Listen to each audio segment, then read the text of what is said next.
on this episode of Therapy Bites Art Lab. Hey TBALrs, what do you guys think about people who take their dogs and cats and squirrels and rats on trains, planes, and the shopping carts at Walmart? Well, we're going to talk about that a little bit today. Come and join us. Welcome to Therapy Bites Art Lab, where Dr. Heath and his special guests share real-life stories of helping and healing, fresh from the actual therapy couch, while taking a bite out of common counseling missteps and misconceptions. And now, here's Heath and the T-Ball team. Hey guys, thank you for joining us today on Therapy Bites Art Lab, and thanks to Heather for that. Well, that was a really interesting introduction, and I'll have to say that it's actually you guys that introduced me to the concept of service animals. And I had heard about it. I had written some letters, but I don't think I took a deep dive into it until you guys introduced me to it. And it was a whole thing with the local university. And I'll have to say that still some of it leaves me scratching my head, because there's all these categories, evidently. Humans just seem to love categories. And I'm looking at the literature that Heather printed out here, and it includes service dogs. I got that one. I think I'm okay on that one. My cousin was one of the first soldiers to have a service dog in Vietnam, and we can talk about that. He still goes around doing that. Therapy dogs and therapy horses, and equine therapy.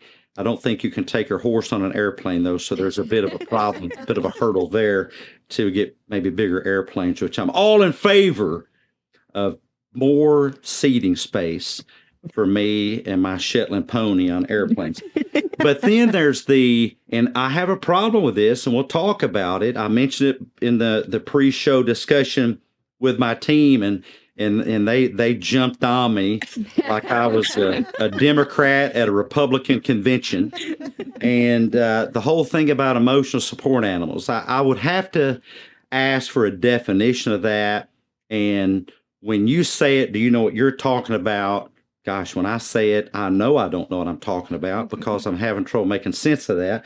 But let's just jump in and maybe talk about some definitions as you guys see it. So there's the three different categories like you talked about. There's service animals, which used to be you could have a miniature pony or a dog, but back in, do you know the date for that, Heather? Ooh, I do not know off the top of my head. Okay, I'll let her look that up. Somewhat recent. Somewhat recently, Yeah. they changed that. It can only be a dog for a service animal. And a service animal has to be trained in order to perform a certain specific task for the disability for the person. By who? Who has to do that training? Because I've heard people ask for actual certificates of having paid $20,000 for training your service animal. What training is required for that? Well, the training is different. It can either be facility trained or owner-based training. And the owner-based training, you can do it yourself, or you can have a someone who's like familiar with service dogs. Basically, there's pros and cons to both. But the ADA does not recognize the certifications that you buy online. Because as the trainer that I worked with put it, she said her friend registered a Whopper hamburger for us to be her service dog, and it said yes, and she got a little card with a picture and all the information. So she had a service dog Whopper hamburger, and so they're not reliable because Right. because they're not reliable. Hey, you know what? I mean, nobody's who isn't cheered up by a Whopper hamburger? I know, right? But the service dogs, what's different about them is they have to be trained. So they have to have a task that they perform. At least one, preferably two. Who's the gatekeeper for that? How do you know? Why can't I just make that up and say I did it and I didn't? That's where the problems lie. That's where fraudulent service dogs you're come in. basically just taking people's word for it. Mm-hmm. Which me and Mom did a paper on that in school and in college about policies that should be written, and kind of like how, you have to to get your disabled, like hang tag, you have to have like a doctor's letter, and they manage that, and that there should be laws placed in for service dogs for kind of the same thing. Well, I have patients that ask me for letters for service animals. Is that not part of it? Well, it's a little bit different because there's only 2 questions, and Heather, you know more about this than I do, but there's only 2 questions that legally a place can ask, and this is stated in the ADA law. They can ask, is this a service animal, and does it perform a task specific to your disability? It's not technically legal for them to ask for you to show some sort of letter or any sort of proof. And by the way, I've had people tell me that they've gone to restaurants and they've been asked for a letter, and you're saying that's not legal. They're not supposed to. I mean, I always gave them the letter. I always carried it with me because I had a service dog. Still do. She helps me more at home than in public now. But I would always take it just as a precautionary, just because I got tired of all the questions. And so if you're willing to just give it to them and you have it from a doctor, like, that's fine, but it's not required. What would you recommend in that situation? Because I would guess there's a lot of folks that run into that. Would you recommend them stand their ground and say, I'm not showing you, the law doesn't require it? Or what would you recommend? I think it kind of depends on if they want to have like that conflict, because that will stir up, like a conflict. If you're more of a person who's just like, doesn't like to mess with conflict, it could be good practice to do that at times. But also I think you kind of have to feel the situation out, because there are some places who it's good because it's a teaching moment, but at the same time it could also be hindering to other people. Hindering to who and how? Other customers. Oh, other customers. Because we've been places, especially in another state, where they out and out tried to refuse to let us in with our service animal. What were they asking? They were just saying there's no dogs allowed in here. Oh. No pets. No pets. There's no one. Some of them were specifically no dogs. And we told them it's not a dog. It's a piece of it's considered medical equipment. Yeah. The service dog is considered medical equipment. Wow. Not an animal. Do your dogs have identification? Our dogs did have the service animal vest, but even that is not required. And you can just buy those off of Amazon. So anybody, I mean, Sarah, when we had our service dog, she was actually confronted by someone who said that they bought them and just so they could get cheaper tickets on planes or So you're saying that instead of taking the Mufasa approach from Lion King, is that a challenge? That maybe you just say, hey, here it is.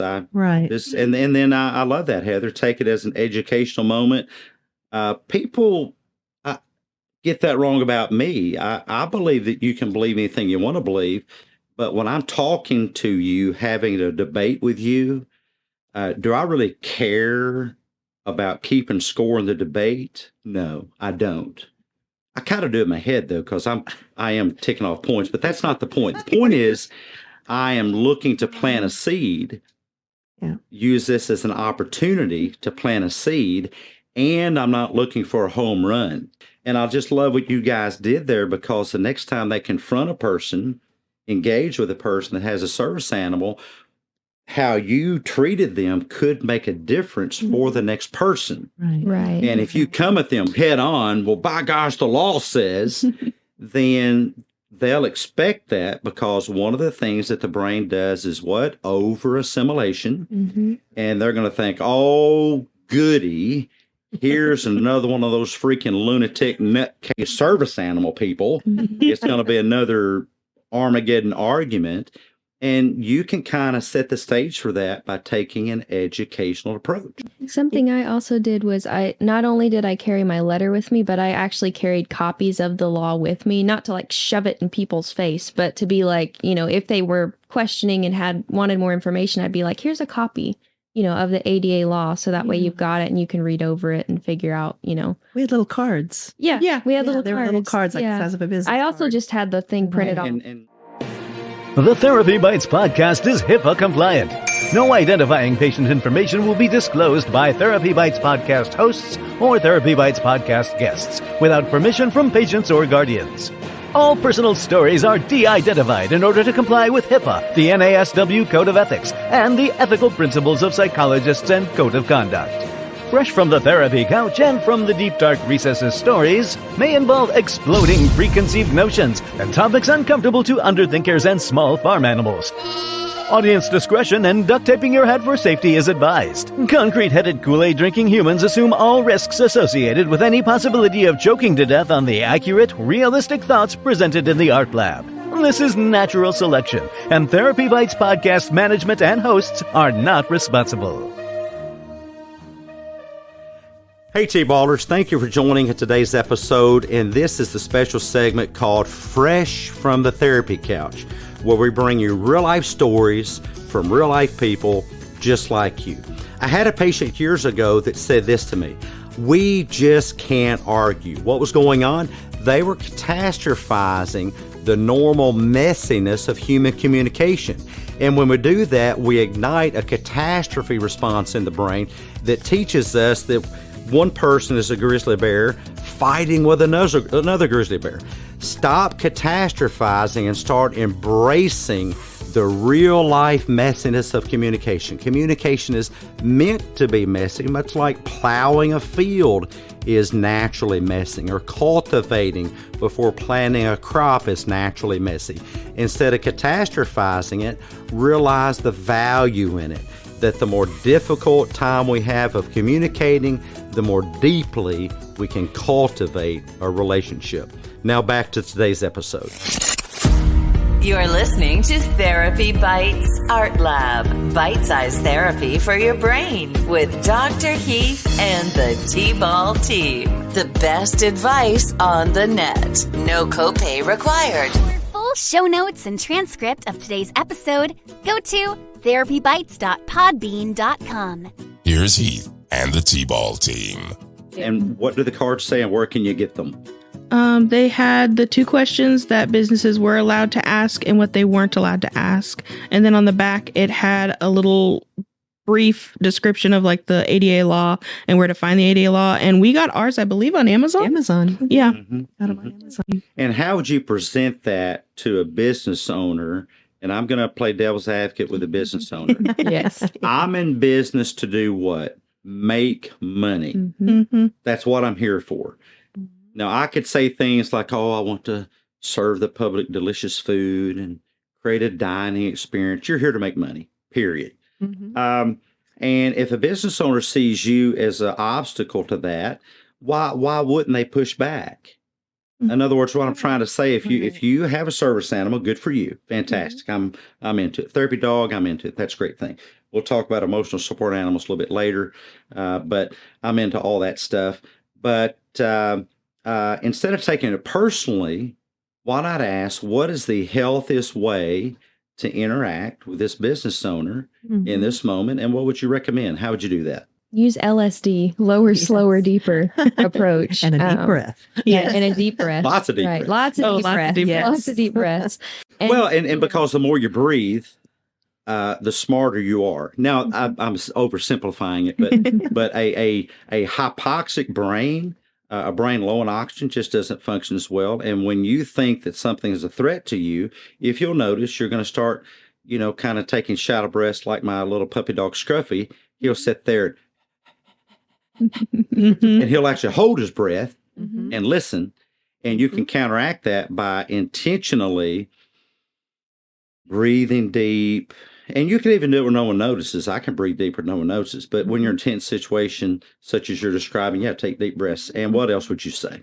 Remind yourself that you don't know what this person's experience has been with maybe fraudulent service dogs. Yes, that's true. Because there are a lot of people who will just slap a vest on a dog and it's not well trained. And these people that are owning the business, they don't understand the law, and that if a service dog is not under control, they can ask that person to leave. Oh, yeah. Well, and there's another thing that comes to mind, and it's attributed to Robin Williams. I don't know if he's the one that said it, that it's a big kind everyone you meet for you have no idea the battles that they've been facing. Right. And you don't know what that business owner just went through. He may have had 3 employees not show up for work. The cabbage or the tomato soup may be spoiled. The health inspector may have just left. And now there's you with your freaking animal that my customers may take offense at and walk out and I lose more money. Right. And I've got a whole big family to feed. Right. And can't you eat somewhere else? You're here with your dog. I'm not the only restaurant on the block. And am I going to sacrifice all these other customers that may take offense to serve you? Right. So I'm not saying that's right. I'm just trying to say it's time for some perspective taking in situations like that. And I don't think we as a culture do that enough. And you don't know that business owner, what they're going through based on that one conversation. But what you can do is the same thing you're asking them to do, is put themselves in your shoes. And if you have a disability or handicap, or you have a service animal for some reason, instead of, playing the victim, they don't understand me. Well, why not try to understand them? I mean, doesn't it kind of swing both ways? Isn't it valuable both ways?